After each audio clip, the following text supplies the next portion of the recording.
পাকিস্তানে আন্দোলনের ডাক দিয়েছে দেশটির শিক্ষার্থীরা।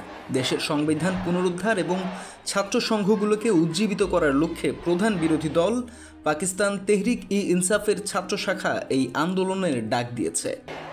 পাকিস্তানের সাবেক প্রধানমন্ত্রী ইমরান খানকে আগামী 30 আগস্টের মধ্যে মুক্তি দিতে বর্তমান সরকারকে আলটিমেটাম দিয়েছে পাকিস্তান স্টুডেন্ট ফেডারেশন।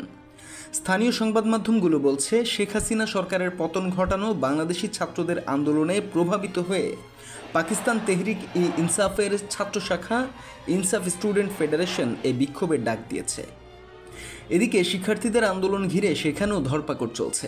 মন্থর করে দেওয়া হয়েছে দেশটির ইন্টারনেটের গতি। ধারণা করা হচ্ছে, দেশ জুড়ে চলমান আন্দোলন প্রতিহত করতে তারা এই পদক্ষেপ নিয়েছে।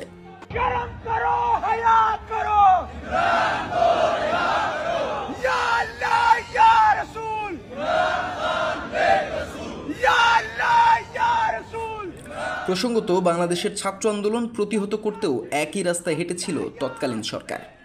শিক্ষার্থীদের পক্ষ থেকে জানানো হয়েছে, শিগগিরই রাজধানী ইসলামাবাদে সমাবেশ করা হবে, যাতে বিভিন্ন রাজনৈতিক দল ও সংগঠনের বিপুল সংখ্যক ছাত্র অংশগ্রহণ করবে বলে মনে করা হচ্ছে।